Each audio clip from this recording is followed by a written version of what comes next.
for Israel. Wonder is it real? Rappers acting say they high, say they sippin' pills. Glorify suicide so they get the deals. Big pharma set it up, had to flip the pills. Control the music industry until the scripts get filled.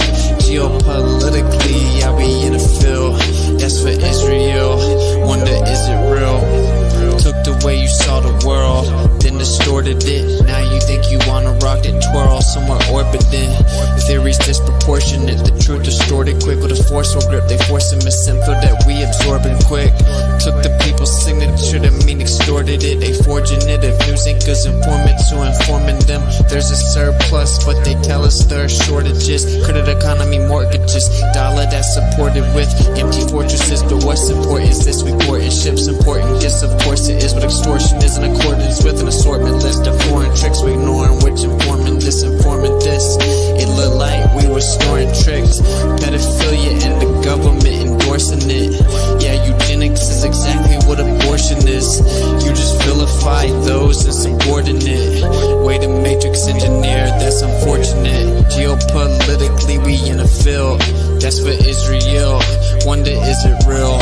Rappers acting say they high, say they sip with pills. Glorify suicide so they get the deals. Big pharma set it up just to flip the pills. Control the music industry until the scripts get filled. Geopolitically, yeah, we in the field. That's for Israel. Wonder is it real?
In a world where no one knows what the world is.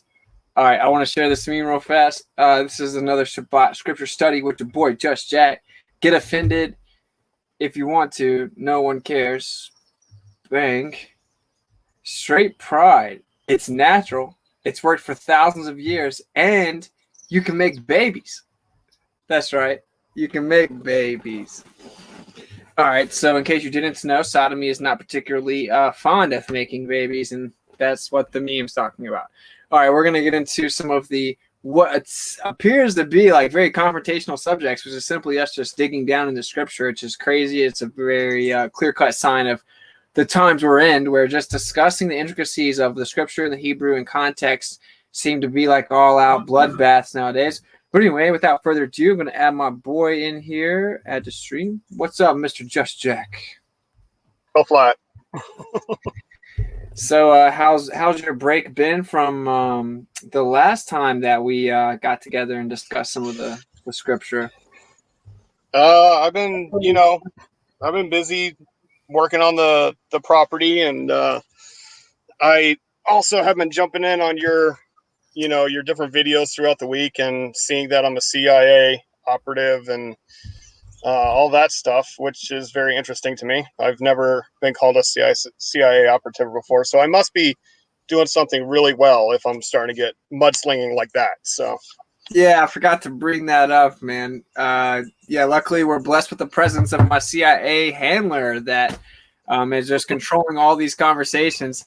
He's a mental jiu-jitsu artist, and none of you guys know what's really going on except for this one dude. But really, of course, the way it actually is, the way this works is we discuss some things, we dig into some of the Hebrew, some of what the scripture's saying, and then any questions that's asked in the chat, we will try to get around to them and answer them the best that we can.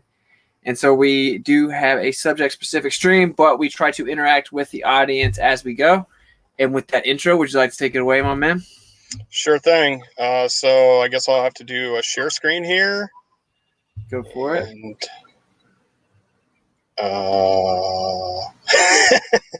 share screen. Okay. It was giving me options that I didn't need. So I'll just share the entire screen, I guess. Because I can't. Should work as long as you don't have the actual StreamYards put up. It'll black hole affect us. We're just a conceptual abstraction, and now actually scientists are coming out saying that it's actually maybe just a giant thing of matter that has a high form of density at the center. I'm going to share just a window then. I got it to work. Cool. So you see Genesis 1:3 up there? No. Oh, wait, there it is. Bang. Do you see it now? I see it now. All right, good. All right, so today we're going to get into Torah calendar. This is not Jewish calendar. This is not Christian calendar. This is not Enoch calendar. This is not lunar Sabbath calendar. This is not any of that. This is just Torah calendar. Take it or leave it. You have to decide for yourself with investigation, fear, and trembling, with trying to find out what the word says and trying to find out if it lines up with Yah's will. All right.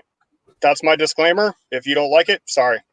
All right. So we're going to start with understanding what it means to be a day, a week, a month, a year, and appointed times. So we're going to start with Genesis 1:3. I'm reading from the scriptures version, but there are some things that I added in there for explanations, including my literal translation versions underneath the scriptures version, and I'll lead you into that as I go. Genesis 1:3, and Elohim said, light come to be, and light came to be. And they speak Elohim, or strong leads, exist light and exist light. I think it's just simpler that way because it literally says exist light and exist light. And Elohim saw the light that it was good, and Elohim separated the light from the darkness. So that separation is important. Separated the light from the darkness. And this is Jack's version. And they see Elohim action to the light because that functions, and they separate Elohim in between the light and between the dark. And Elohim called the light day. Now, I have a problem with that. It's my own personal problem. If it doesn't bother you, that's between you and the creator. But if Elohim gave it a term, if Elohim gave it a name, why wouldn't we use that? Why wouldn't we transliterate it to Yom instead of translating it to day? When he didn't call it day, he called it Yom. And the darkness he called Lila. And there came to be evening, and there came to be morning. So evening is the Hebrew word Arev, and Arev can mean dusk, day, evening, eventide, and it comes from the root that has the idea of covering with a texture to grow dusky at sundown or sunrise. I added this part because I think it's what we would call twilight. And I don't mean vampires and werewolves. I mean that time where it mingles with darkness, because all of the root words of Arev seems to be mingling and darkness. And it's also a primitive root to braid, to intermix, to mingle. So Boker, which is translated as morning, is actually dawn or the breaking of day, generally in the morning, from the root to mean plow, because you break the ground. It's about breaking forth, and figuratively to inspect, admire, care for, consider, inquire, search, and seek out. So this is the scene part of the day. So this is the lit part, the scene part of the day. And this is the first day. Jack's version. And they call Elohim to for light Yom, and to for dark call Lila. And exist mingle darkness, and exist break forth, seen lighten, Yom 1. Jump into Genesis 1:14. And Elohim said, let the lights come to be in the expanse of the heavens. I don't like the way that they translated it from expanse. That's that replacement theology of outer space nonsense. Of the heavens, to separate the day from the night, and let them be for signs, for seasons, for days, and for years. Well, signs is actually oat, which is a signal, a flag, a beacon, or a monument. The next one that's translated as seasons is actually appointed times. I like the way that the scriptures translated that, because it properly means an appointment. Appointed time, Moed. Plural is Moadiym. And for days, again, that's Yom. the light time. And for years, Shana. Well, there's something more to it than just years.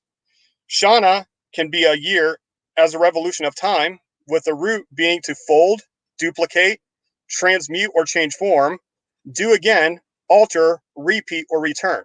So these are all the celestial repeats that we have, which some repeats are a year, some repeats are 7 years, some repeats are 50 years, some repeats, there's a lot of different celestial lineups that happen every so often, whether it be a couple decades, couple centuries, whatever. These repeats happen. It's not just years. My version 114, and they speak Elohim exists from light or light sources in shaped overlay. That's rakia, the shaped overlay, because the root of it is to be like the way that they would make hammer plated armor. So they would, flatten out a piece of armor and put it over the armor. The Shemayim, or unseen existences, for separate in between the Yom and between the Lila, and exist they do for benchmarks, for appointments, for Yoms, and for repeats. And exist they do from light or light sources in the shaped overlay, Rakia. The Shemayim, what is it overlaying? The Shemayim, for light on the Eretz, or the physical plane, and exist affirm. So it was so, is existed affirm. And they do make Elohim action to duplicate or both from light sources, 2 lights, the greats to form light sources, the great to from rule the Yom, and action to from light the less to from light rule the Lila, and action to the stars. And continue action to from Elohim in shaped overlay the Shemayim to the light on the Eretz, for rule in Yom and in Lila, and for separate in between the light and in between the dark. And they see Elohim because that functions. The word translated as good is tov, which means it functions. And exist, mingle, darkness, and exist, break forth, seen, lighten, Yom, forth. Okay, so the way that I see this when I read this in mechanical translation is that the lights actually exist in the Shemayim, and it's projected for us in the seen existence, in the physical plane, in the Eretz. But it appears that the lights exist it transmits through the non-physical plane, the Shemayim, the unseen existences. Now, granted, some people will say from the heavens or whatever, but, just remember, we also thought that we lived on a spinning ball inside a giant vacuum. So, Exodus 9:29. Now, the reason that we're going to Exodus 9:29 is we have to have some understanding. I need to fix this font because I like my font better. We have to have an understanding of some agricultural terms that someone who farmed all their life would know.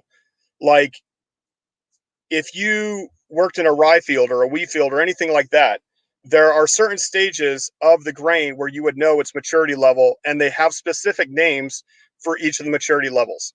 So this also is important to understand how Torah calculates the year.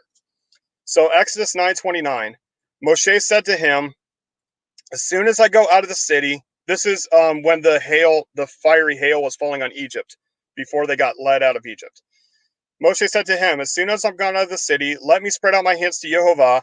Let the thunder cease and the hail be no more, so that you know that the earth belongs to Yehovah. But as for you and your servants, I know that you not fear, and that actually means to throw back, something that throws you back, before Yehovah Elohim. And the flax and the barley were smitten. This is the important thing right here. Barley was smitten. For the barley was, King James Version, in the ear, the Scripture version in the head, but it's actually this word aviv. Now, aviv is translated as green, but this is not true, because if hail was to fall on green barley, then it wouldn't break. It's only, breakable. It becomes brittle when it's at its mature stage, just like any other grain. And this is called aviv. So the barley was aviv and the flax was in the bud, or in King James Version, bold. Every other verse in the Torah that shows up in King James versions and other translations of the word Aviv. In Leviticus 2, verse 14, it's translated as green ears of corn or grain. Everywhere else where it appears, Exodus 13:4, 23:15, 30:14, Deuteronomy 16:1, as Kodesh HaAviv is the month Aviv in the other translations, but it literally translates as the renewed moon spotting of the Aviv. This right here, this hey right here is a prefix that means the. So it's Aviv. I'm going to zoom in a little bit there. So it's Aviv, the Aviv. Barley, which is in the state of Aviv, has three characteristics. It's brittle enough to be destroyed by hail, and it's begin to ripen or lighten in color. It is not dark. The seeds have produced enough dry material so that it can be parched. This is going to appear later on because you can't eat of the new grain. You can't roast the new grain. You can't eat of the new grain until the first fruit offering is given. It is developed enough so that it will be harvest ready when they bow down 2 to 3 weeks later for the first fruit offering. Now, what this bow down thing is when the barley is young, it stands up like regular grass. But as it fills with seeds, it gets heavy and it bows down. And within the barley, there's also tares. These are fake grain and they're grass shoots, but they look like barley. But when the barley gets full and it bows down, the other empty-headed barleys, just stand tall and proud because they're all empty-headed. Anyway, sort of like religious people. Anyway, Exodus chapter 12. And Jehovah spoke to Moshe and Aharon in the land of Mitzrayim. Mitzrayim is what was translated later to Egypt. This month is the beginning of months for you. And month is renewed moon. It is the first renewed moon of the year for you. Speak to the congregation of Israel, saying, on the 10th day of this month, each one is to take himself a lamb, according to the house of his father, a lamb for the household. So we're talking about the first month. So that's important. And the 10th day, you do the lamb choosing. If your household be too small for a lamb, let his neighbor in his house take it according to the number of beings, according to each man's need, you count for the lamb. So you don't kill extra lambs if you have a small family. You get with a family that could consume a majority of the lamb. Let the lamb be a perfect one, a year old, taken from the sheep or the goats. You shall keep it until the 14th day of the month, and the assembly or congregation of Israel shall kill the lamb between the evenings. And this day shall become a remembrance to you, and you shall reserve it as a festival to Jehovah throughout your generations. Observe it as a festival, an everlasting law. 7 days you shall eat unleavened bread or matzot. Indeed, on the first day you cause leaven to cease from your houses, for whoever eats leavened bread from the first day until the 7th day, that being shall be cut off from Israel. Kick him out. And you shall guard the festival of unleavened bread or matzot. For on the same day I brought your divisions out of the land of Mitzrayim, Egypt, and you shall guard this day throughout your generations, an everlasting law. In the first month, on the 14th day of the month, in the evening, you shall have unleavened bread or matzo until the 21st day of the month in the evening. For 7 days, no leaven is to be found in your houses. If anyone eats leavening, that being shall be cut off from the congregation of Israel, whether sojourner or native. Do not eat that which is leavened in all your dwellings. You are to eat unleavened bread. And you shall guard this word as a law for your sons, for you and your sons forever. This is important right here. There is one Torah for the native born and for the stranger who sojourns among you. And Jehovah spoke to Moshe, saying, this is the next chapter. So, set apart to me all the firstborn that opens the womb of the children of Israel among man and beast, that is mine. And Moshe said to the people, remember this day when you went out of Mitzrayim, out of the house of slavery, for by the strength of the hand of Jehovah I brought you out of this place, and whatever is leavened shall not be eaten. Today you are going in the renewed moon of the Aviv. Now in the King James Version it says Abib. That's a linguistic issue. It's based on your location of whether you pronounce it Abib or Aviv. But even in the King James Version, it says the month of Aviv. And I added the here because it's Ha-Aviv. If you go up there and look it up in your Hebrew concordance, you'll see it there. It says Ha-Aviv, the Aviv. So this is a specific time where the barley is in its mature stage. And that's when you know that the beginning of months, you have to observe nature to see that spring is coming. And that means that the barley harvest is ripe in order to be harvested.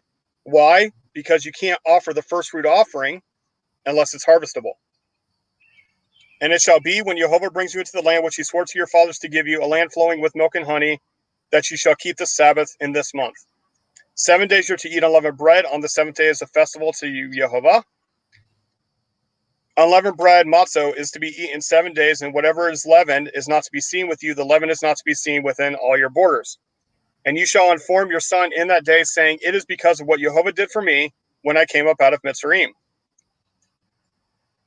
Important.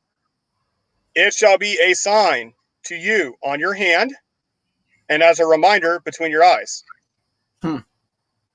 The Torah of Jehovah is to be in your mouth, for with a strong hand Jehovah has brought you out of Mitzrayim. And you shall guard this law at its appointed time from year to year. And I'll pause there if you have any questions or comments. This is interesting that it says, and it shall be a sign to you on your hand, and as a reminder between your eyes, the very location of the mark of the beast, showing you that maybe we should think a little bit more deeply about what that could be, but that's it. Yep. Yeah, it's there's a few verses that say that, like, as a sign upon your hand, as it's frontlets between your eyes, or a reminder between your eyes, where, the Sabbath, the Torah, the Moadiym, all these are signs. These are what identifies you and connects you to the Creator. Right.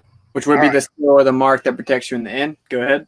Correct. Yes. I believe that if you don't have these other precursors, or these things are necessary for you to have that sign that's spoken of in Revelation that seals you up and keeps you safe. Agreed. You're obviously going to have these other signs.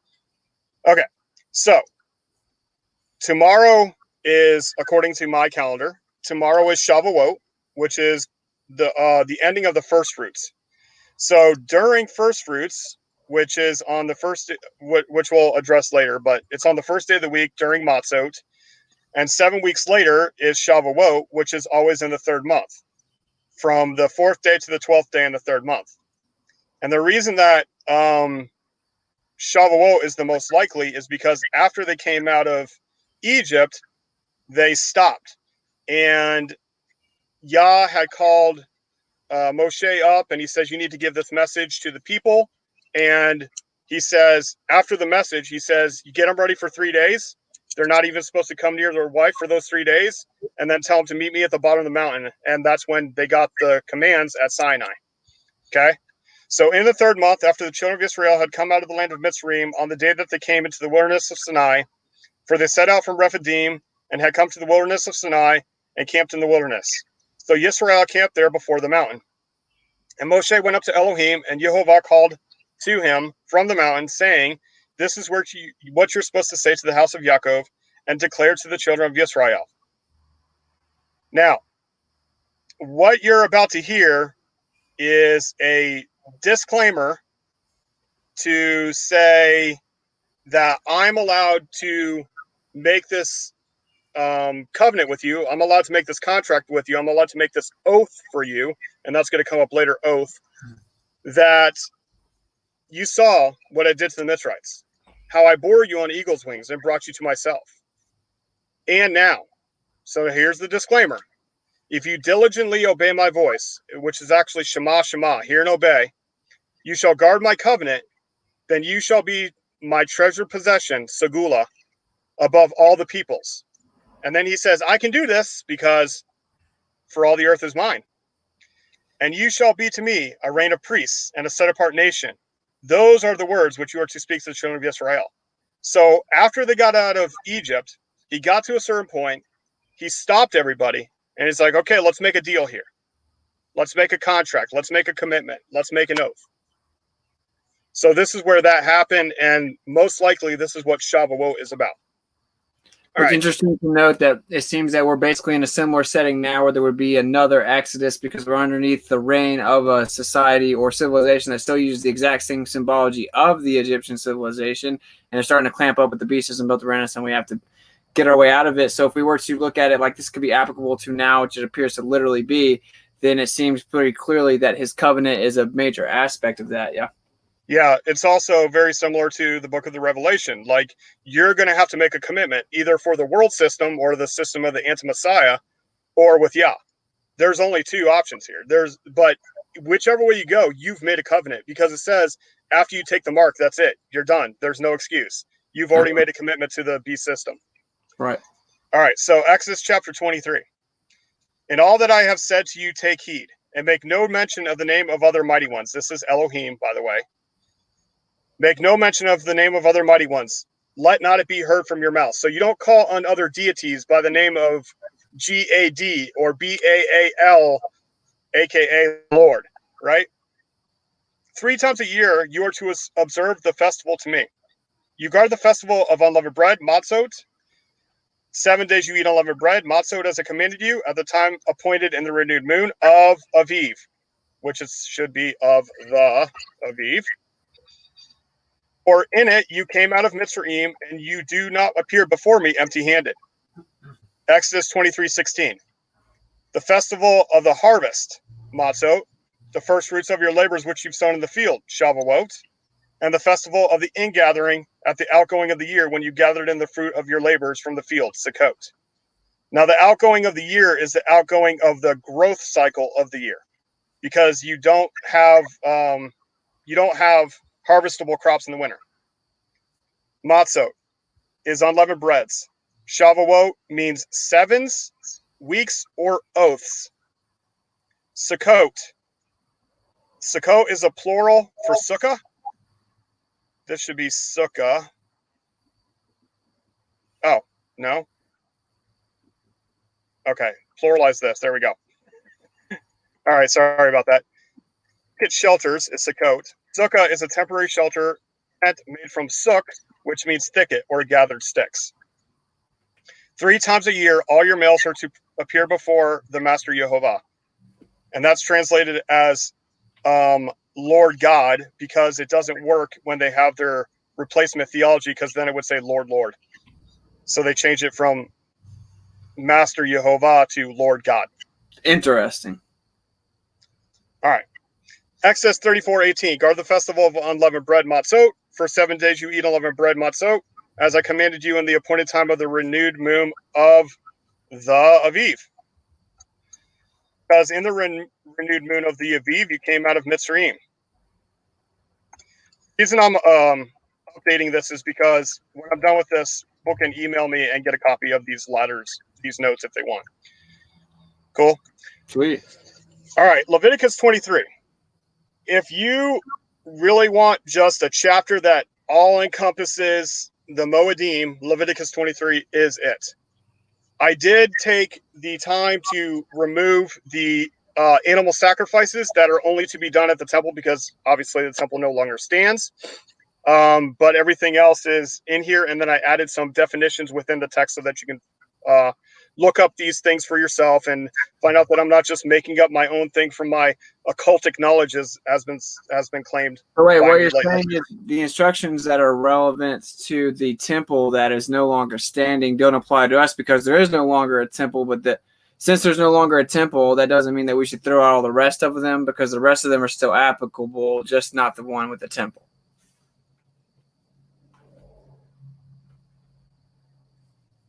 Right. I mean, the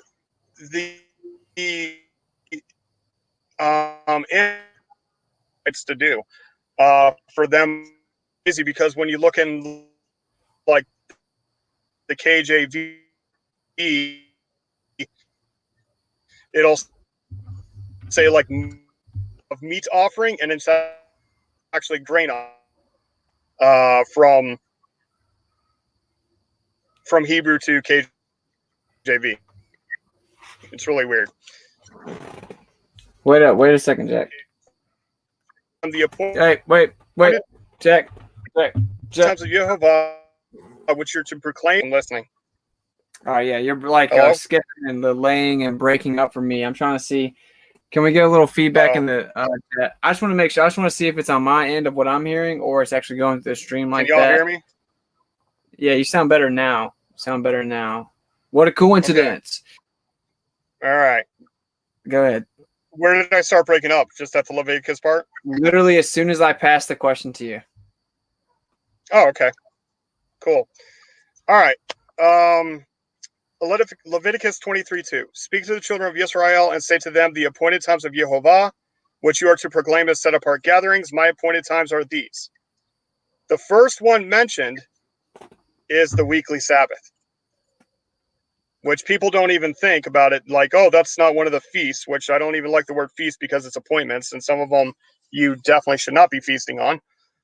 But it says 6 days work is to be done, but the Sabbath day is the Sabbath of rest.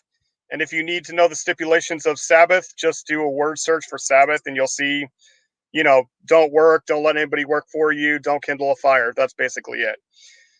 6 days work is to be done, but the seventh day is the Sabbath of rest.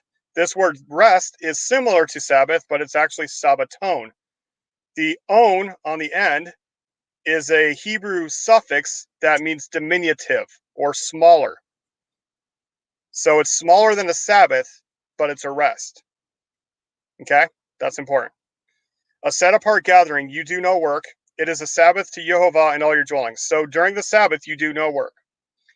Leviticus 23:4. These are the appointed times of Yehovah, set apart gathering, which you're to proclaim at their appointed times. In the first month, on the 14th day of the month, which is which month? What's the first month called? Did you put me on hold? No. Okay, you're not there. Sorry. No, I'm here. I'm trying not to I think if I add the video, maybe that's what's glitching it out. More bandwidth demand. I don't really know, but okay. So do you remember what the first month is called? What the first month is called in Hebrew? Yeah. No. All right. Just going back for this is important for everybody. So I'm just going back and then I'll go straight back down right here. Right here. Month of the Aviv. Oh yeah, okay. Yeah, I do. So that's not the name of the month. The name of the month is the first month. But it is the month of the Aviv. So when it says in the first month, there's only 1 month that the barley is Aviv. And on the 14th day of that month, between the evenings, is Passover to Yehovah. On the 15th day of this month is the festival of unleavened bread, matzot to Yehovah. 7 days you're to eat unleavened bread, matzot.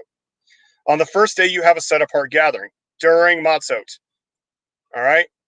So the matzot is 7 days long. So on the first day of those 7 days, you have a set apart gathering. You do no servile work.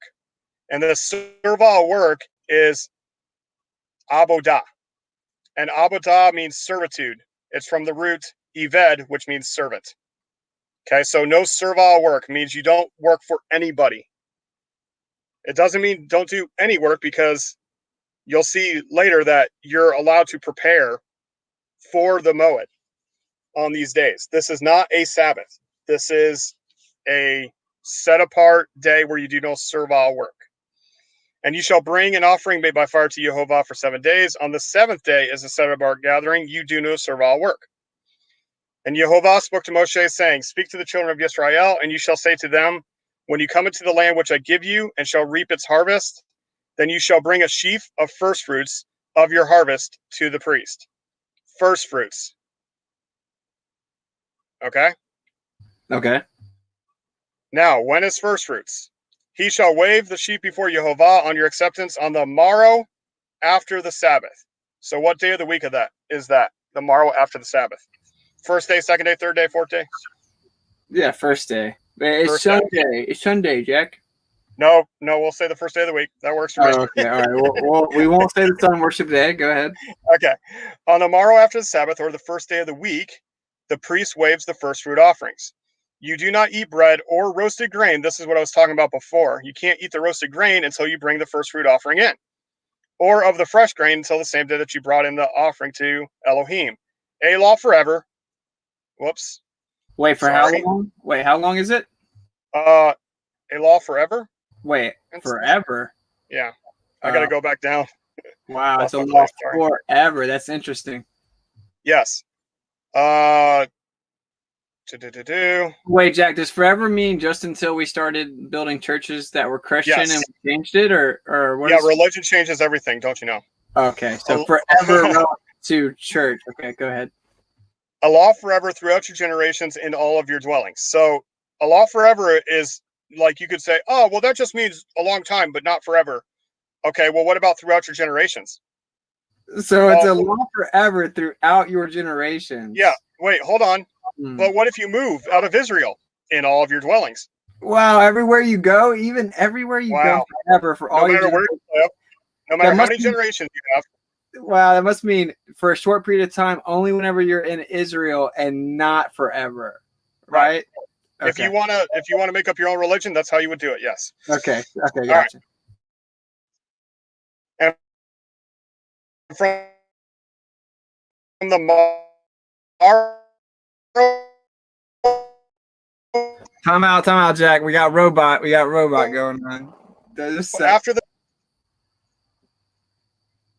All right. On me, on you.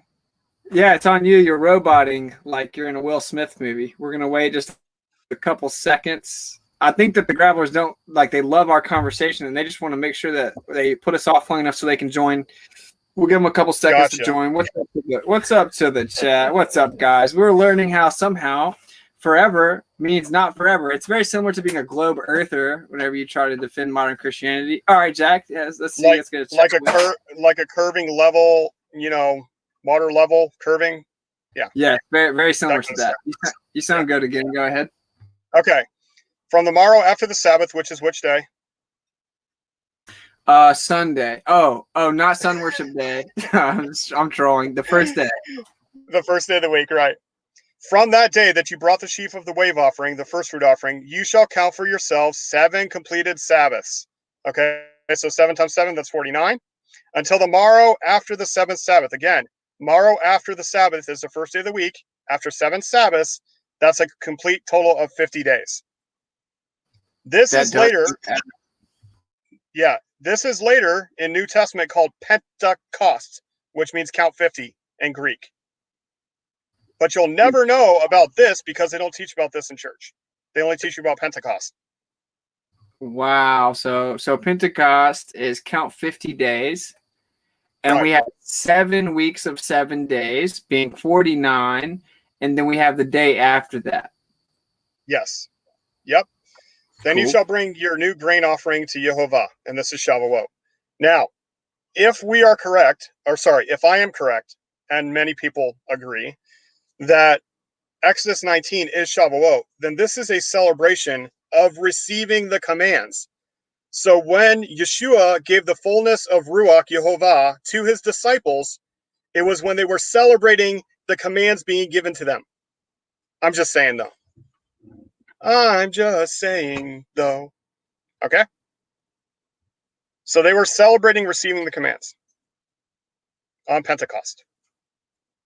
Am I roboting or am I good? No, you're good. You're good. Okay. All right. And when you reap the harvest of your land, do not completely reap the corners of your field when you reap, and do not gather any gleaning from your harvest, anything that falls to the ground. Let it fall. Leave it for the poor and for the stranger. I am Yehovah your Elohim. So he's saying, even when you do harvesting, like if you got a square field, just harvest the inner circle and leave the edges and whatever falls for people that are in need. That's very interesting. Leviticus 23:24. Speak to the children of Israel, saying, in the 7th month, this is the fall now, on the first day of the month, you are to have a rest, a Sabbaton, a remembrance of blowing of trumpets. This is the Feast of Trumpets, or Day of Trumpets, which is Yom Teruah. Yom Teruah. You do no servile work. What kind of work? Servile work. You don't know servile work. And on the 10th day of the 7th month is the Day of Atonement, Yom HaKippurim. And it shall be a set-apart gathering for you, and you shall afflict your beings. Now, I have a major contention with this afflict your beings thing.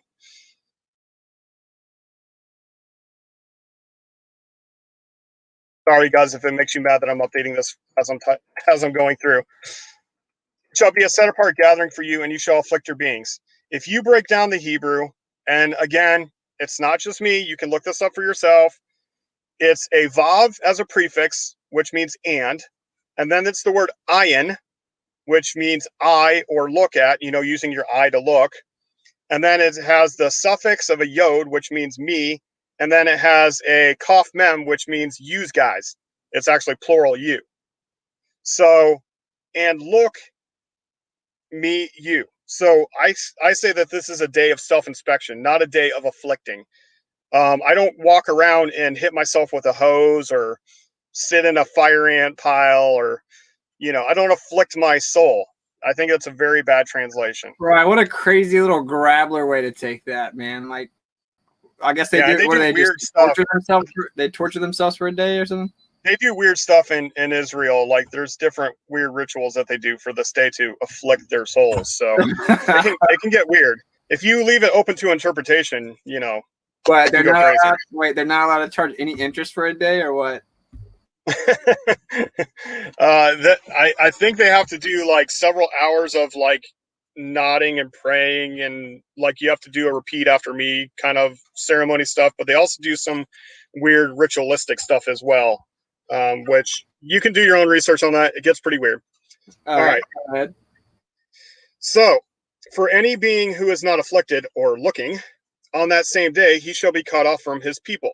Any being who does any work. Now, this is not servile work. This is any being who does any work on that same day. That being shall I destroy from the midst of his people. You do no work, a law forever, throughout your generations, in all your dwellings. There we go again.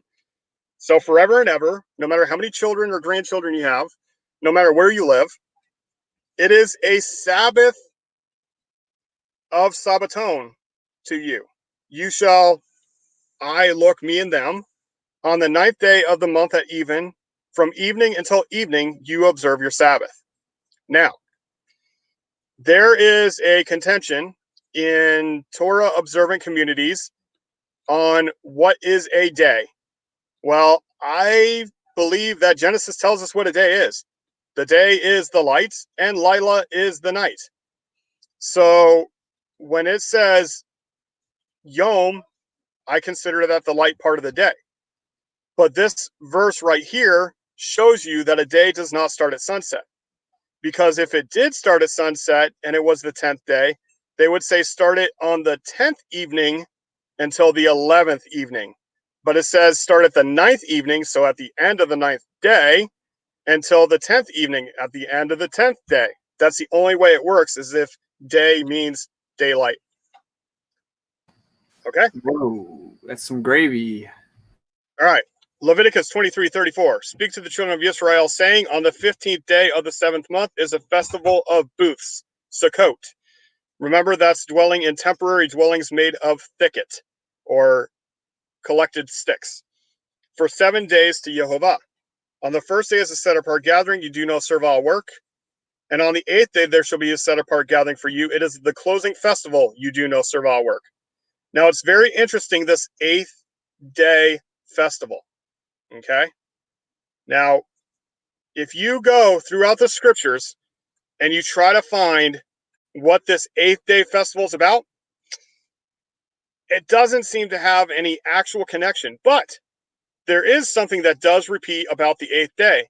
And that's when a male child is born, that he is circumcised on the 8th day. Now, if you read the story of Yeshua, it says that there was no room for him in the inn. And if you correlate by using the Septuagint, the word for inn is the same as the word for sukkah. So it could be that Yeshua had no room in the sukkah, but he was circumcised on the 8th day, like the 8th day. So it's possible that Yeshua was born in the Feast of Sukkot, circumcised on the 8th day, with the 8th day festival. It's just a guess. It seems pretty cool. Interesting, for sure.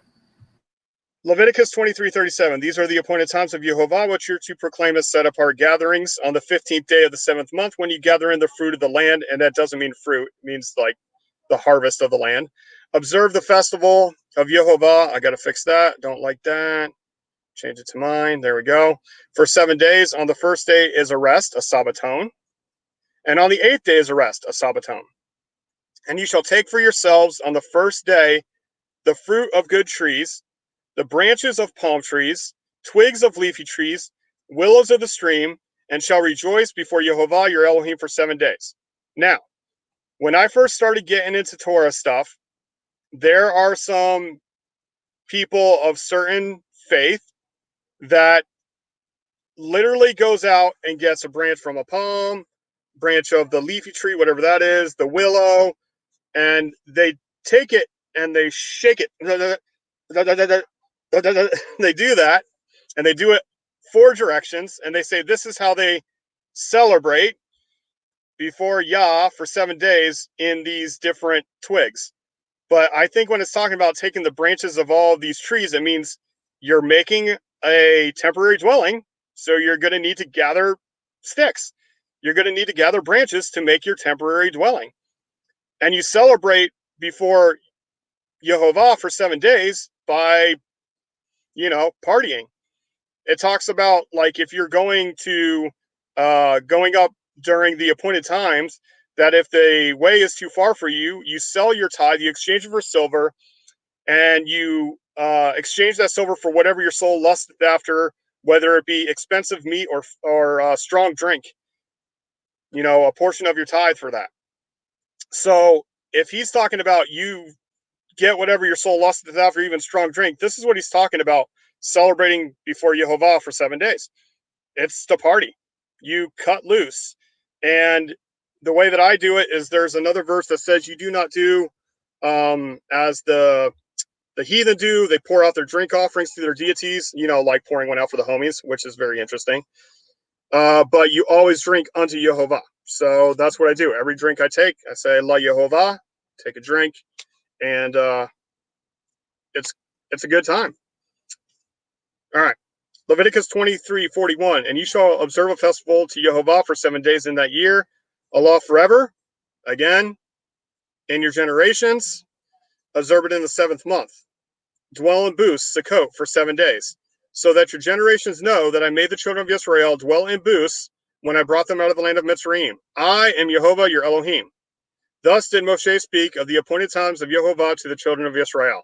All right, I got a pausing part here. If you want to say anything, ask anything.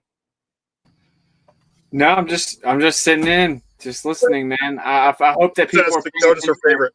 Yeah, I hope people are just paying attention and trying to soak in what it is that we're discussing, the Moadiym, the appointments, the proper, let's just say, quantification of the days, the year, how this works, the actual calendar, not the Gregorian, Julian calendar. It comes with specific instructions. Basically, what you're saying here is it appears that this appointment laid out via the instructions isn't just particularly strenuous. So it seems to be one of those reoccurring themes where it's actually for our benefit and for us to enjoy and prosper. Yeah. Yeah, absolutely. I'm trying to look through the chat here, see if there's any questions. I don't see anything really, but yeah. All right, moving on. All right, Numbers chapter 10, another encompassing of the Moadiym, speaks to the children of Israel, saying, when any male of your generations is unclean for a being. That means, like, if, let's say you had an ox die on your property and you had to bury it, or if a family member of yours died and you had to bury them or whatever. So that makes you unclean. So it says that if you're unclean for a being, an entity, a living entity, or it is far away on a journey, he shall perform the Passover of Yehovah on the 14th day of the 2nd month. Between the evenings, they perform it with unleavened bread, matzo, and bitter herbs. They can eat it. So if you could not make it to the set apart location, which again, we don't have the temple anymore, but if you missed it, he actually gave you another opportunity to make sure that you caught it, to have Passover and unleavened bread. You just go to the second month. They do not leave any of it till morning. They do not break a bone of it. According to all the laws of the Passover, they shall perform it. Passover is a sacrifice. It is not a moed. It is not a Sabbath. It is not a festival. It is a sacrifice. Yes, it is eaten with bitter herbs and unleavened bread. But if you look at like Judaism or Messianic Judaism or anything, and they do that whole Seder thing, that's not what Passover is supposed to be about. There's no rituals that you have to follow other than eating with unleavened bread and bitter herbs. That's it. But the man who is clean and is not on a journey, if he's failed to perform the Passover, that being shall be cut off from among his people because he did not bring the offering of Yehovah at its appointed time. That man bears his sin.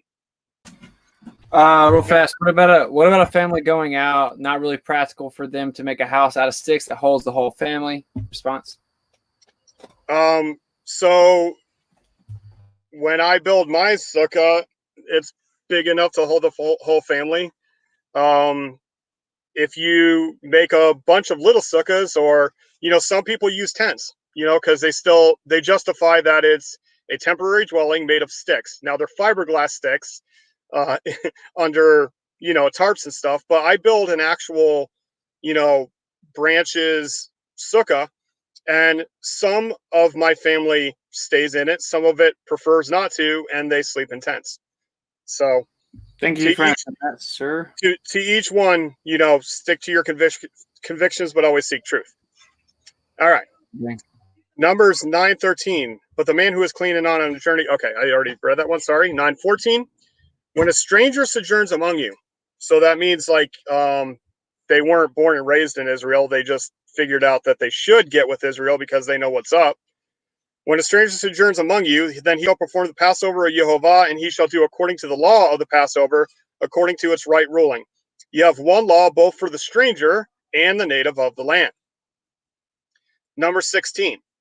Guard the renewed moon of the Aviv,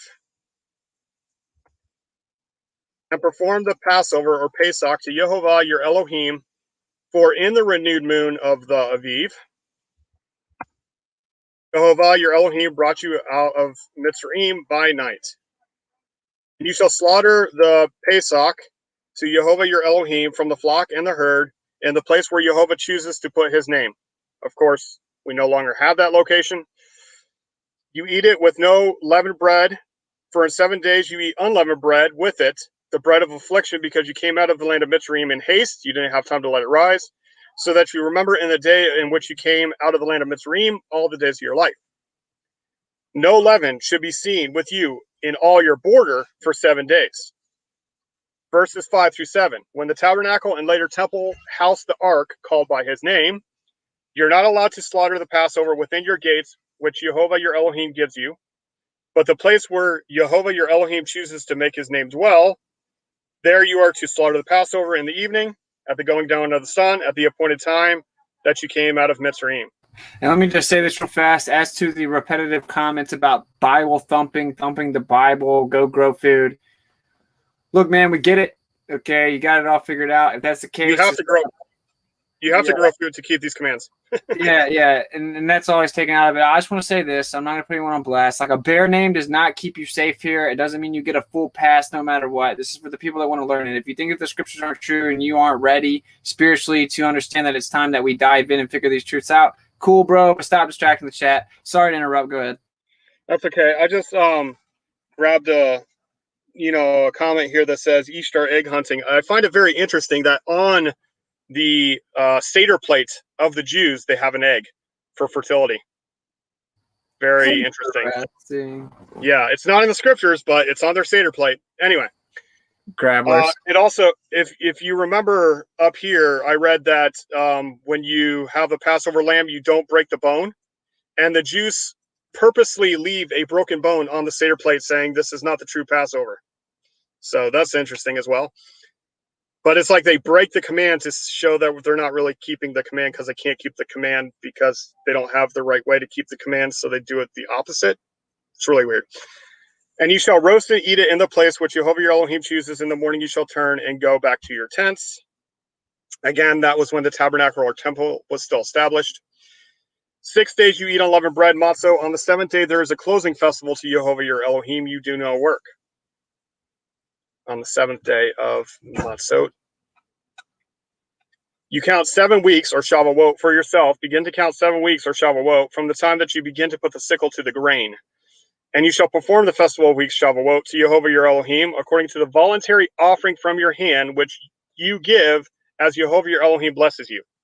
So this is the most interesting command I find about sacrifices. Because on Shavuot, the offering that you give to Jehovah is what you expect him to bless you with. So in other words, I'm expecting I'm going to be very blessed by Jehovah this year. So I'm going to put apart this large portion as an offering to Jehovah.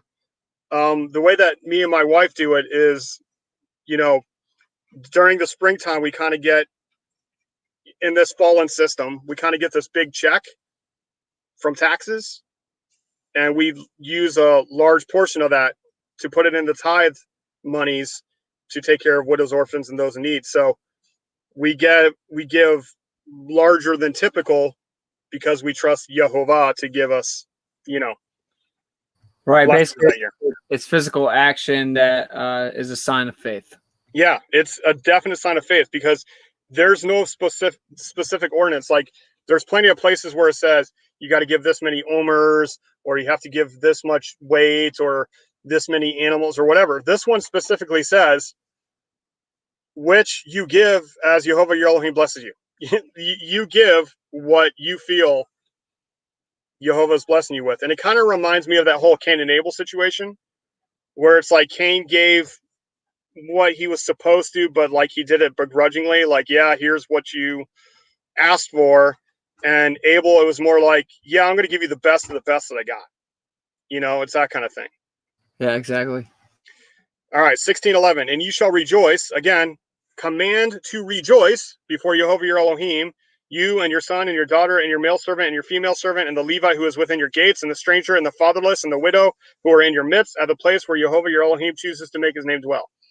So I don't know how accurate this is, but there are historical testimonies that people would bring their first fruit offerings and then they would exchange it, and they would purposely try to find a widow or an orphan or a Levite that they could give to before they would even partake of the festivities, so to speak, so that nobody was without. All right. Nice.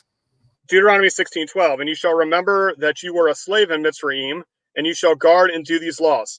If people say, I was never a slave in Mitzrayim, dude, the system that we're in right now, you're a slave, whether you like it or not. Yeah, this is modern day Mitzrayim. Like it still has the same exact symbols as the Egyptian civilization. Yeah, absolutely.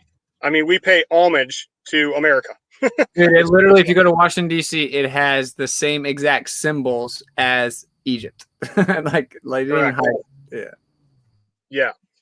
Perform the festival of Booths or Sukkot for 7 days after the ingathering of your threshing floor. Threshing floor is where they're separating the grain from the chaff, and the chaff will burn with unquenchable fire, by the way. And from your wine press, and you shall rejoice in your festival. Again, rejoice, rejoice, rejoice, rejoice in your festival, you and your son, your daughter, your male servant, your female servant, and the Levite and the stranger and the fatherless and the widow that are within your gates. For 7 days you shall observe a festival to Jehovah your Elohim in the place which Jehovah chooses.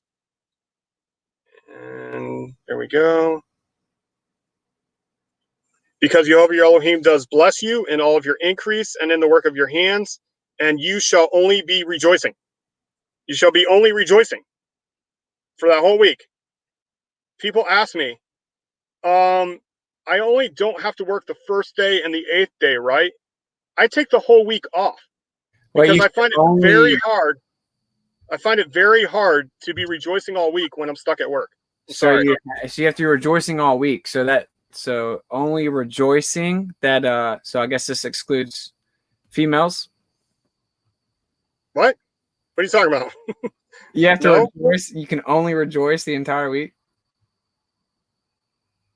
I don't get it. It's strictly What are you saying? rejoicing, right? You like rejoice the entire week. Yes.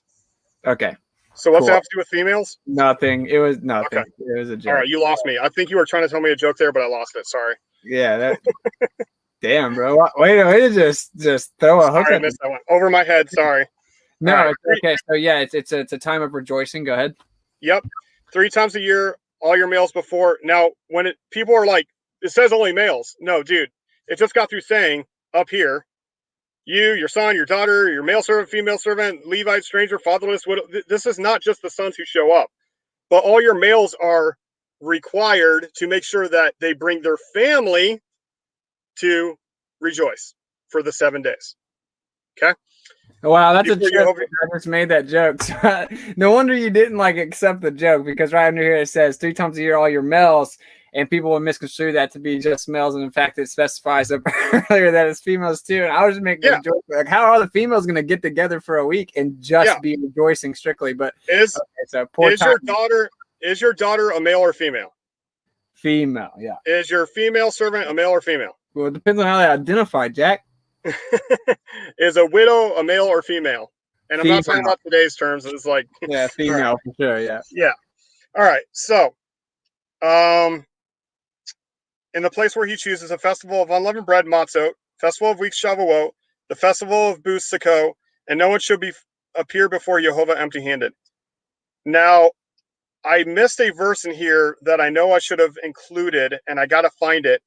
And I'll add it to the list of verses when people are looking this up. But there's a verse that says that when you leave to go up to the Moed, right? Because people didn't live right down the street from Jerusalem. Like, some people had to travel for like a week to get there. You understand what I'm saying? Sometimes even more. But it says, don't worry about your household, because I will protect it while you go up to serve me. Did you get that? Yeah. I thought you were roboting. Good. Am I roboting? No, you're good. Okay. But each one with the gift in his hand, according to the blessing of Yehovah your Elohim, which he has given you. Okay, so that covers that. Now you can talk about whatever you want, and I'm going to find that verse and stick it in this spreadsheet. But if you guys want the spreadsheet, just email me, justjackflatearth@gmail.com. And I'll send you a PDF copy of it. And again, don't listen to Jack. Okay? Look up what I have on the spreadsheet. Research it for yourself. Investigate what I'm saying and see if it's true. Word? You're muted. I'm talking muted. God, what a Glober move. Yeah, so what else could you ask for other than that? We're just pointing you to the information. My boy Jack did a great job breaking it down, going through it with you verse and verse, and adding each context together so that we knew what was going on. And he's just telling you to go look into it for yourself. And of course, I think that this is obviously a big deal. If you think about what the word Moadiym means, appointments of what? There's an appointment with the Father. He has an appointed time he wants to meet with you. If there's an appointed time that the creator of all things wants to meet with you, I would say it's probably pretty important to figure it out. And that's why I find it pretty entertaining that people are like, well, what does that do with growing food? Probably still digging in the ground, right? Well, the person that made the food grow, we should probably get right with him. This is about like meeting the creator, the Father of all things has given us an appointed time, and we don't even know what they are. They gave us different holidays. I mean, man plants the seed, but Yah turns the seed into a plant. So I'm just saying. So. Yeah. So it, as you can, and in fact, my point here being is, people are like, you're Bible thumping. What about growing food? And it's like, we're probably still digging in the ground and raping the earth and not letting it rest every 7 years. And if you don't know you have to let your land rest every 7 years, it's not going to grow proper. If you're really all about crop production and your yield, you should probably do it the right way. And when you plant your fruit tree, you're not supposed to eat of the fruit for the first 4 years. You're supposed to let that fall to the ground and become fertilization. That's in the scriptures as well. Wow, I did not know that part. That's some gravy right there, because we know that just letting the natural foliage build up is the best fertilizer you can have. It displaces moisture, it retains moisture as needed, et cetera, et cetera. So the scriptures seem to be great insight into your obsession with growing food, which I don't knock, but I just think it's funny that people think that supersedes the scriptural truth of the appointments. Were you frozen or me? Or both? That was you. That was you. It was probably your CIA handler. Yeah, we busted. You're busted, buddy. Yeah, I'm gonna turn off the screen. Stop cam. There you go. Maybe that helps. Now I can take my hat off. I wore my hat because I noticed sometimes in the stream, like I have a huge glare on my forehead and it's very distracting. And people can't hear what I'm saying because of bright light. Someone says, what are you supposed to do for the 4 years? He was saying that you're supposed to, if you grow a fruit tree, you're actually supposed to leave the fruit alone and not eat it for 4 years, let it fall and become fertilization. Yep. Yeah, because I mean, if you think about it, if you did this for generations, let's say, right, like it was already established. I mean, when they went into the land, there was already fruit trees there that they didn't plant, that they were just supposed to nurture. But if you have like a generational thing where you have fruit trees being planted, then the fruit from that fruit trees become the seeds that you plant for the next crop of fruit trees. So while those ones are maturing, you eat the fruit of the previous plant. I mean, it's pretty self-explanatory. But the problem is, yeah, we're so far lost, we're so far gone that, you know, we have to start from scratch pretty much. But anybody who wants to look into an interesting video about like permaculture that goes along with like the scripture perspective. Now, this guy's a little Christian for my taste, but I think the information is valid. Watch the video called Back to Eden. It's pretty tight. Right, and it says here, someone said, where does it say that? I believe it's Leviticus 19:23, yeah. And when ye shall come into the land, this is KJV, of course, and shall have planted all manner of trees for food, when ye shall count the fruit thereof as uncircumcised, 3 years shall it be as uncircumcised unto you, it shall not be eaten of. Yep, and then you eat it in the 4th year. Right, you eat it the 4th year, and so Leviticus 19:23. Yeah, and then the other 19:23, no. Oh, Leviticus, sorry. I was reading Exodus. Anyway, it's the same thing with the grain. You know, every 7 years, you let it die and become part of the soil. And it says that you'll get an abundance in the 6th year so that you can let it rest in the 7th year. And it will be such an abundance in the 6th year that it will last you all the way through until the 8th year.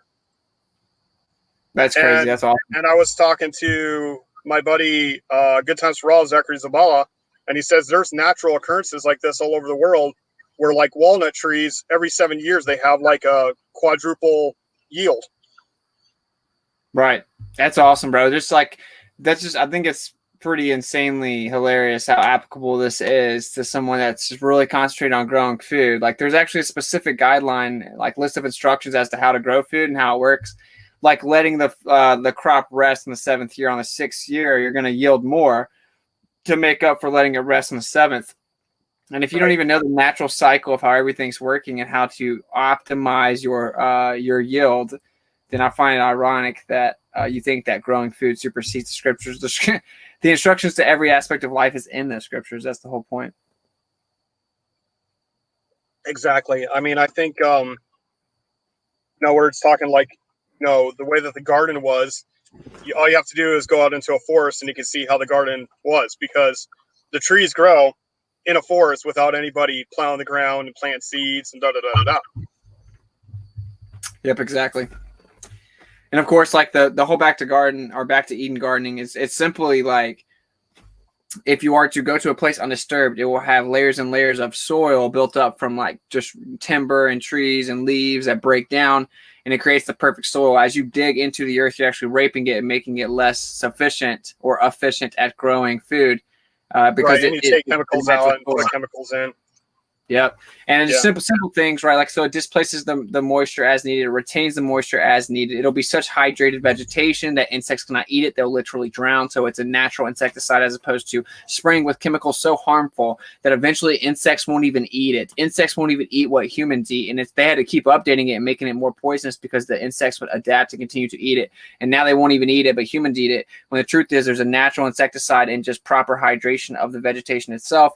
Also, whenever we get organic food, it's more expensive because it's labor intensive, because they have people constantly going out there and pulling weeds. But whenever you use the proper type of soil, you can just take a rake and remove all the leaves instantly. So it removes like 90% of the labor, and you don't really have to do much except for let the stuff grow. And it is way better yield, way better fruit, way better size, and it can't be messed with by insects. This is just by not raping the earth, but rather letting it stack.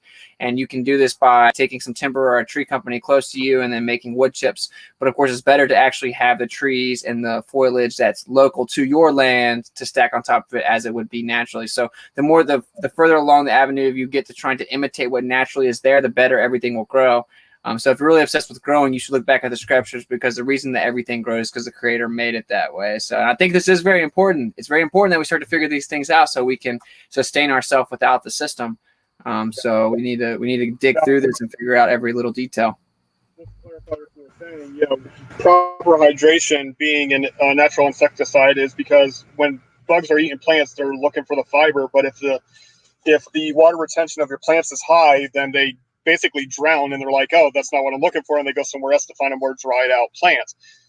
Someone was asking about the Leviticus 23 on the Gregorian calendar and how is it supposed to be done. Well, it's literally impossible, because the reason the whole Gregorian calendar, or it actually started with the Greeks before the Romans got to it, but the Julian calendar is what it was adopted as last before Gregorian, is to hide the true calendar. That's why October is the 10th month instead of 8. Nove is 9. Deca or Desa is 10 or 10th. You can see how they changed the calendar. To know the beginning of the year is the renewed moon, the first light of the moon, and the Aviv barley, so the spring harvest. And I don't just go by Israel, I go by, worldwide even, because if you're in that mild weather area where they grow barley, it all is harvestable at the same time. So, and there's other people that have other tells that's in scripture of how to determine the beginning of the year, and it's all based on spring of bird migrations and stuff. That's in other verses of the scripture. I haven't gotten into too much, but it's pretty interesting. The other one is like you can tell by the star cycle, where the Virgo constellation, or Betula is what it's called in Hebrew, when the grain in her hand changes angle at the beginning of spring, then you know that the next month is the month of the Aviv. I mean, there's a lot of different things to look into, but I was just giving you the bare bones of what is specifically written in Torah about the calendar. Yes, Julius Caesar for July, Caesar Augustus for August. Yeah, absolutely. It's all replacement. Let me read these super chats off so Scott doesn't think that I missed them. Flat Earth Boxer Revived. Can you please link in the comment your Hebrew Matthew Gospel so we can read for ourselves? I'll pay $20 for the Hebrew Gospel of Matthew, you and Jack use, so we can use it for ourselves. Just screenshot the first page of it and post it and show it on stream. I had to handle something. Sorry, did you respond? So, man, so super chats. I left a link in the last stream. I didn't know if he got that or not. I didn't see if he replied because I was, reading my thing. Boxer, did you get that link that I put in the last chat for the screenshot of the first page on Nehemiah's website? And I know it's going to take a second, but we'll wait for him to respond. And it is interesting that, of course, they say that December 10th month is actually the 12th month, and it's the beginning of the new year in the middle of winter, as stupid as that is. And Janus is the two-headed goddess, Janus. Yeah. Dude, even in the pagan cultures back then, they knew that the year began in spring, right? And then they usually didn't even quantify the days until times of war, and so they would march on their enemies. God of war, Mars, that's where you get March. They would begin the calendar quantifying the days when they would actually go into war, and they would always proceed to attack the enemy during spring when it warmed back up and they could go fight. So like even the pagan different cultures, they knew that the year began in the spring. And of course it does when life begins to grow again. It's wildly insane that they've convinced people that it begins in the middle of winter. But I think this is all because they don't want us to actually be able to get to the Moadiym, where maybe we get revelation, maybe where his people get stronger and they learn the plan of action. They learn how to connect with people. They don't want us to figure out these appointments And if you're seeking the will of the Father, He's going to bring you towards learning more about these appointments, so you'll be ready for what's coming. It seems a reoccurring theme in all the believers that I know, and they all feel led to randomly sell their house in the suburbs and in the city and move and get land and grow food and network with other believers and figure out the true calendar and the true Moadiym and get back to the Torah. He's getting us prepared, and we need to just swallow our pride and learn. We have a lot of catching up to do. Yeah, so he's asking for the link again. So I am looking. So I'm not ignoring you. I'm just trying to search. I found it last time. Yeah. Cool. I mean, Nehemiah Gordon, man, they break down in depth, like verse by verse. He shows you all the different resources, how many different manuscripts there are, how many say this. Manuscripts. Yeah, and the differences within. Like, guys, we didn't just wake up and just make stuff up. I don't know. Yeah. What are you gonna do?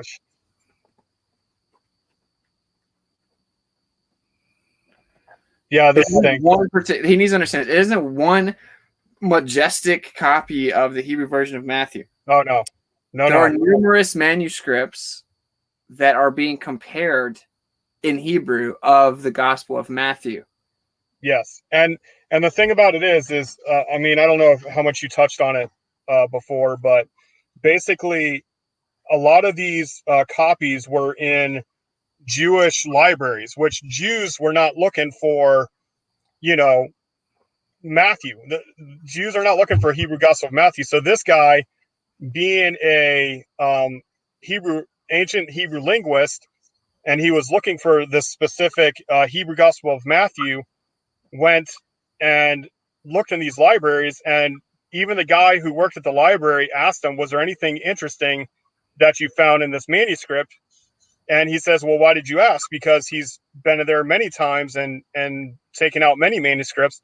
And he says, well, that's the first time this manuscript's ever been looked at in the collection. Sorry, right. That's I'm looking into last week's chat or last stream. Nehemiah Gordon, he's a scholar, right? And he knows Hebrew very well. That the reason that it's important to understand this is everyone just wants this real quick answer that they can either throw away or accept or whatever. But this is this guy looking into the different transcripts, looking into potential changes from one copy to a next, why they would assume it to be a certain context, why they may have interpreted it a certain way, transliterations, comparing the accuracy of them, right? And how many of them say one thing compared to the other, and the time errors and the context within.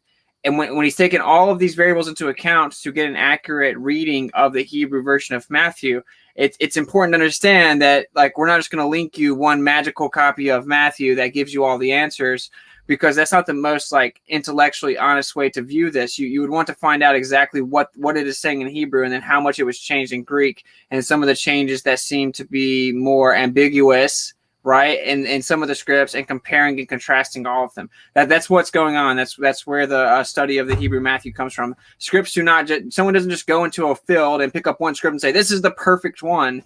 Yeah. That isn't how this works. I mean, even in the Greek New Testament as well, you have over 5,000 manuscripts, but they're not exactly all word for word exactly the same. They're just not.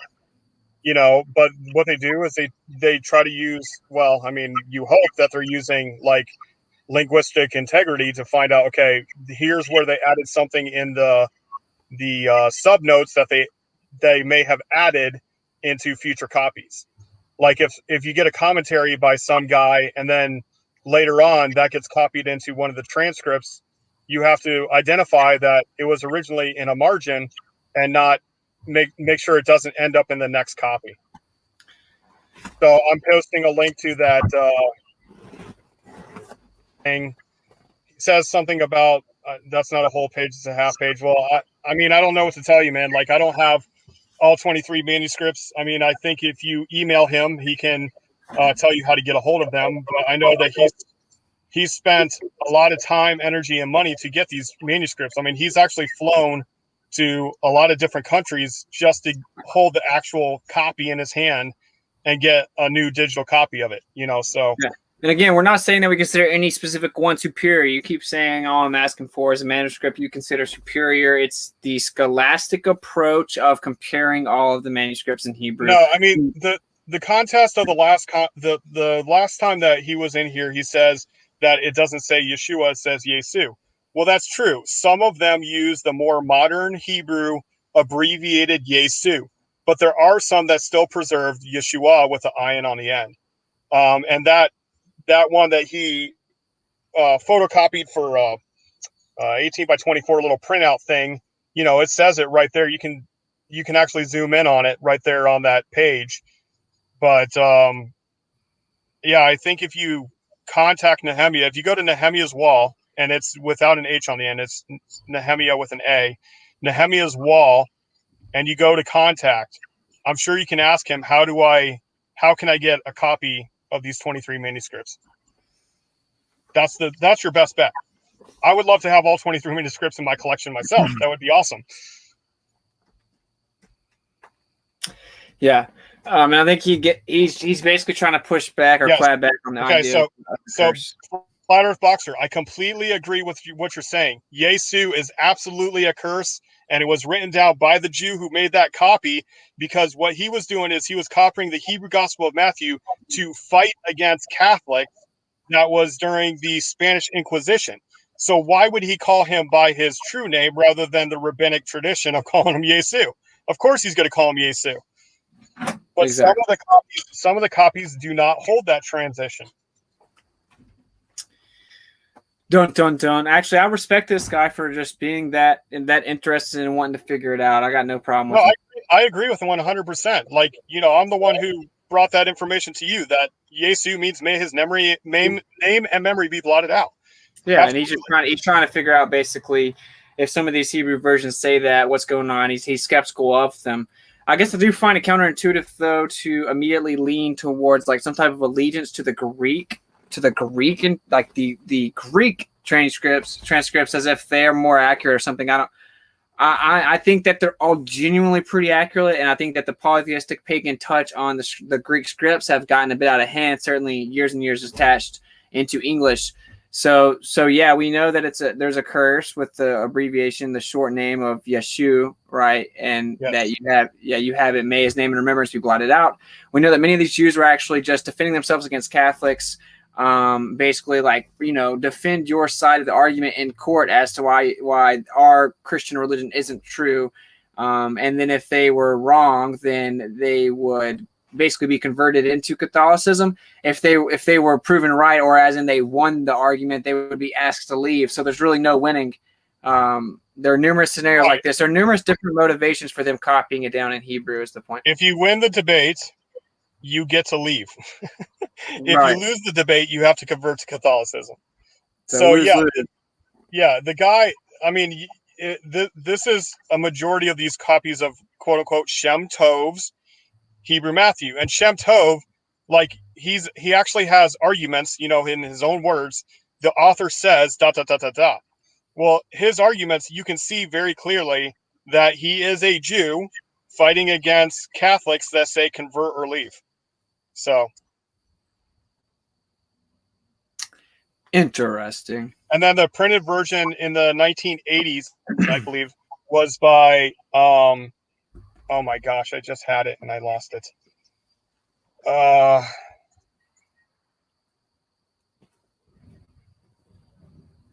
Sorry guys, I just had it, and was it Michael Jones that did an exhortation of the Hebrew book of Matthew? I do not think so. Michael Jones? You're roboting.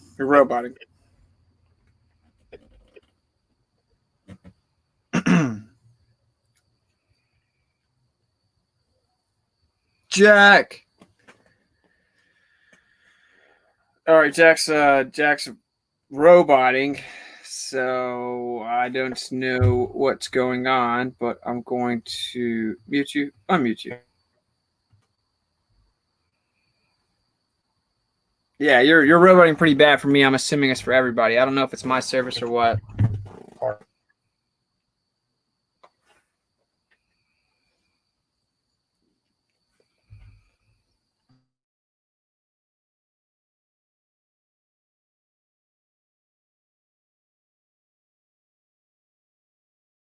All right, so I can't hear you, man. Jack, I can't hear you. I'm about to remove you. Dude, I can send you the link again and you can try to rejoin, but it's not working. I don't know. I think the audio is working when I speak over there on YouTube, but it's not working when you speak. I don't know what's going on. So remove in a world. I'm gonna try to get him back on here real fast. I'm gonna plan on doing much longer of a stream, so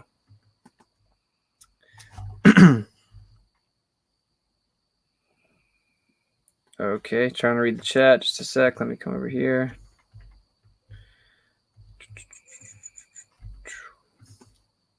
Paste. Oh, you're already back. Why are you on here twice, man? Hello.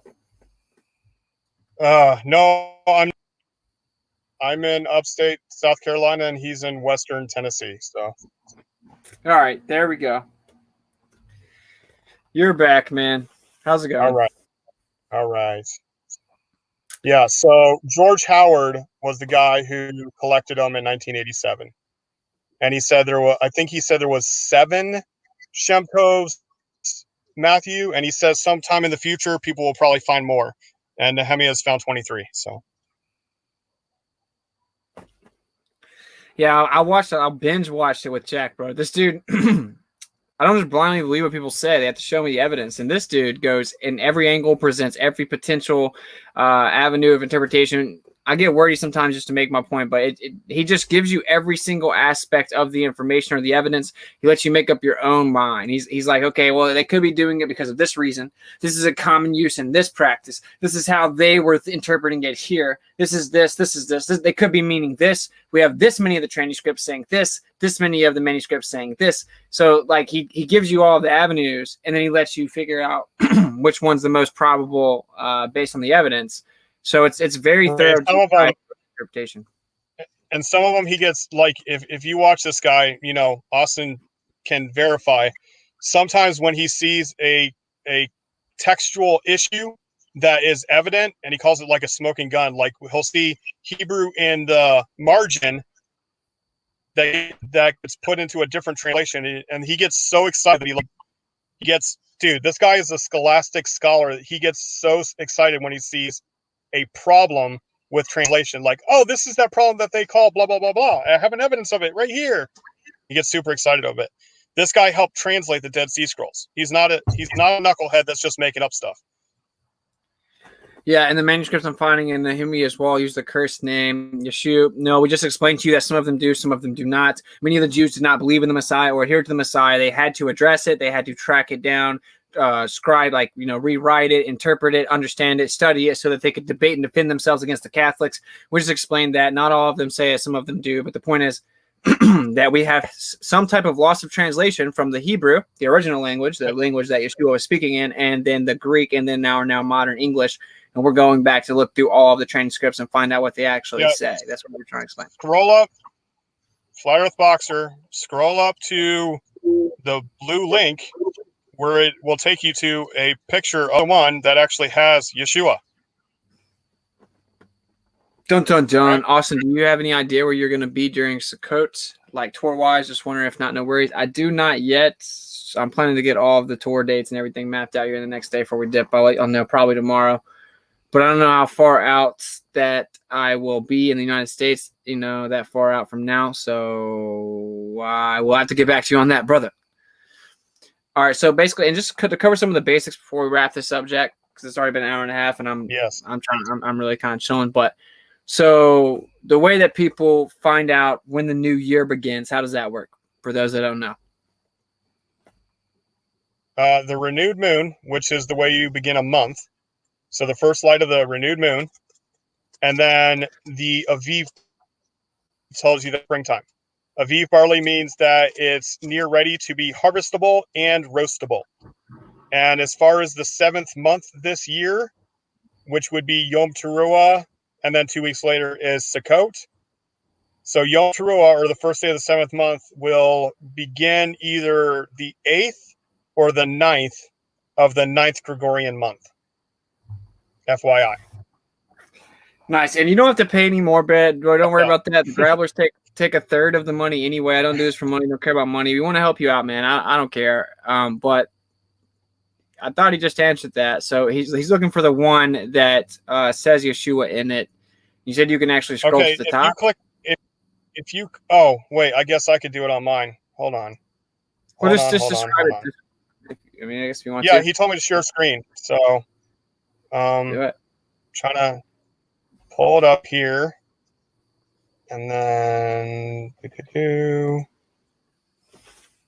Oh, I don't okay. have it on. Now I have to do share screen. In a world. All right. Go to. Oh, how do I get back? Nabbit. Sorry, bear hold with on. me. He doesn't have an Apple. All right. Share screen. Share screen. Window. Hey, bro, we don't need your boomer commentary with each movement, man. All right. All right. So, can you see the screen now? Yes, sir. Right here, if you can see my mouse, on the far right in the middle, that is the ion on the end of Yeshua. There. So Interesting. and this is part block and part script, cursive Hebrew. So you have to know how to, decipher between the two of them. Yeah, there's also a cursive version of the Hebrew. You want to run your mouse back over it one more time? Oh, my right. bad. Hold on. No, sorry. It's all good. No, forget Share, it. It's all good. Okay.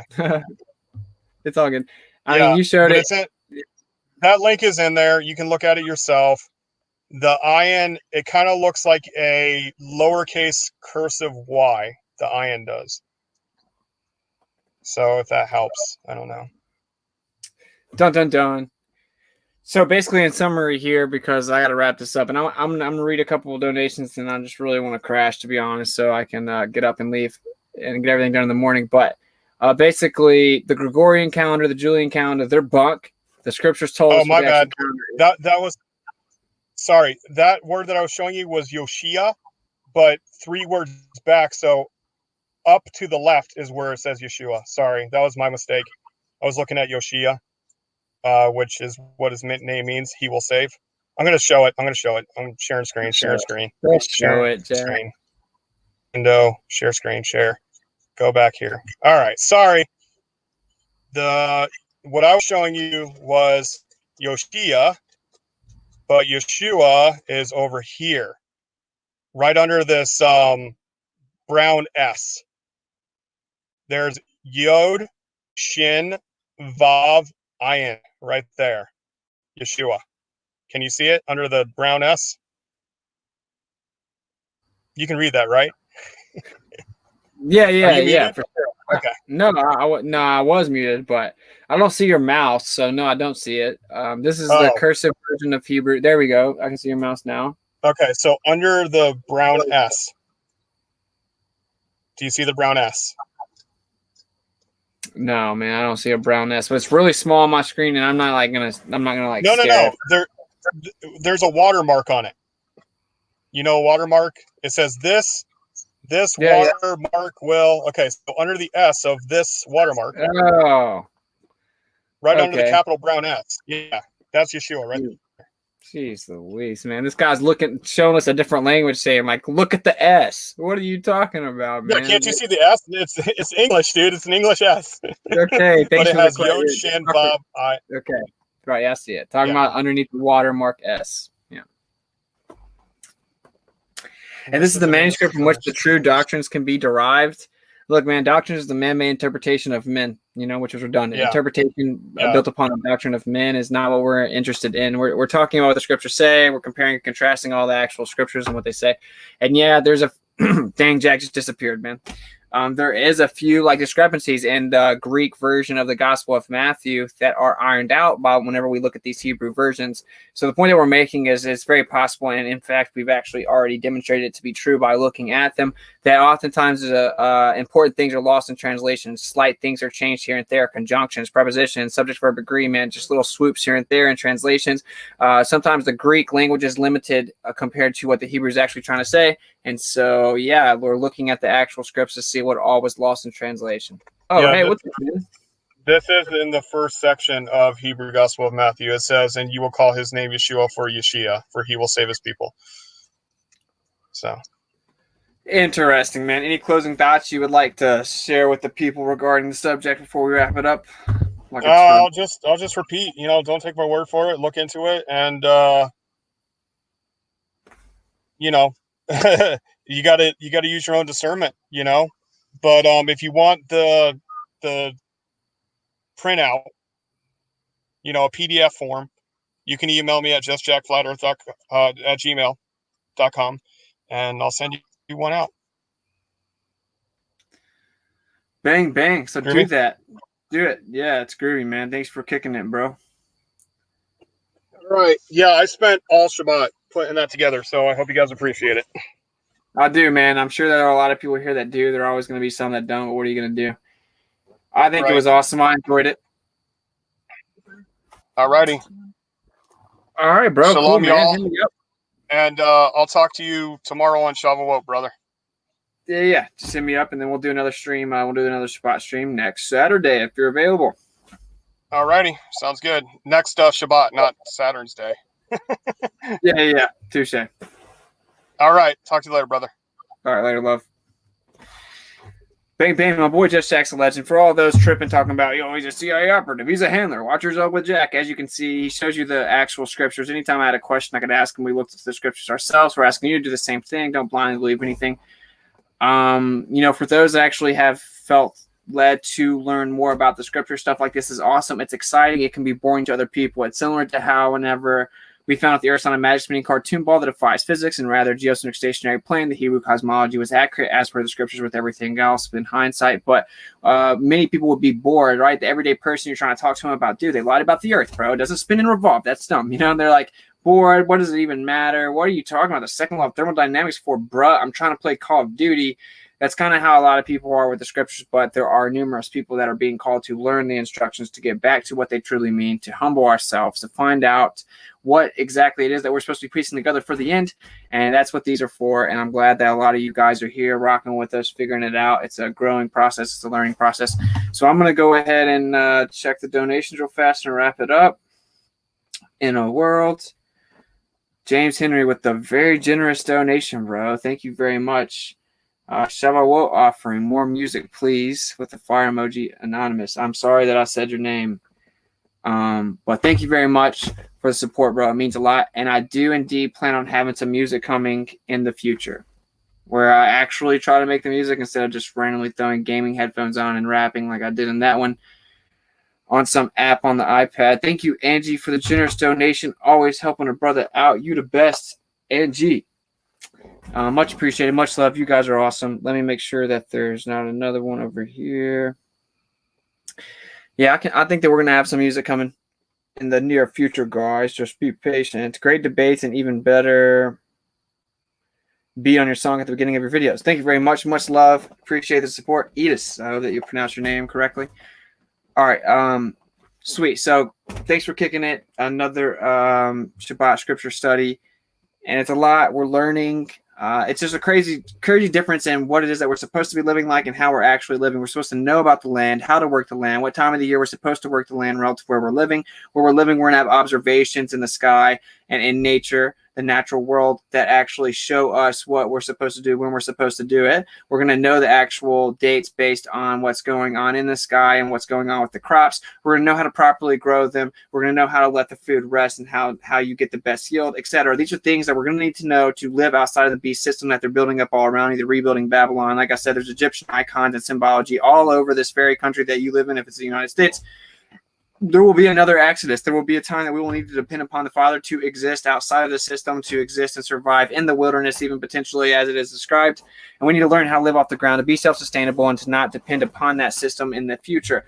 We as men need to get strong and stop as a society, having a bunch of little weak gamma males running around. Let the dead bury the dead, though. And we need to stand up and provide and protect for women and children and be able to have sustainable communities. This is what's most important. He's given us ample opportunity to wake up to these deceptions, to wake up to this truth. He's pulling his people out. He's warning his people, and he's trying to pull them out. We have time, but we don't have forever. And so that's kind of what we're doing, is just trying to let iron sharpen iron, and then seek discernment so that we can actually understand, interpret, and apply the revelations that we get, so we'll understand how to better maneuver the future setting. So hopefully that wasn't too wordy and you followed me. I love you guys. Seek and speak truth unequivocally. The weak find contentment in the consensus of ignorance, and actually rejoice whenever they revile you for his name's sake, for they did it to all the prophets before you. Peace out.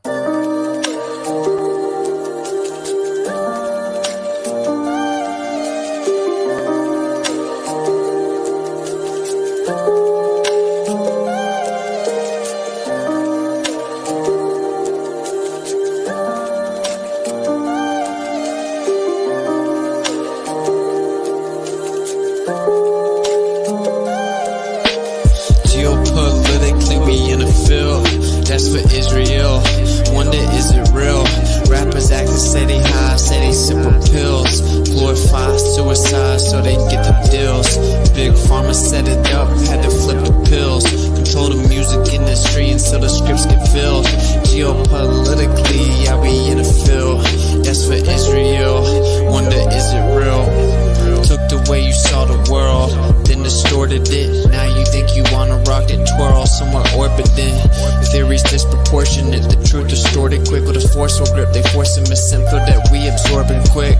Took the people's signature to mean extorted it. They forging it, if news anchors informant to informing them. There's a surplus, but they tell us there are shortages. Credit economy mortgages, dollar that's supported with empty fortresses. But what's important is this, we courting ships, important gifts, of course it is what extortion is, in accordance with an assortment list of foreign tricks we ignoring, which informing this, informing this. It looked like we were snoring tricked. Pedophilia and the government endorsing it. Yeah, eugenics is exactly what abortion is. You just vilify those insubordinate. Way to matrix engineer, that's unfortunate. Geopolitically, we in a field. That's for Israel. Wonder, is it real? Rappers acting say they high, say they simple pills. Glorify suicide so they get the deals. Big pharma set it up just to flip the pills. Control the music industry until the scripts get filled. Geopolitically, yeah, we in a field. That's for Israel. Wonder, is it real?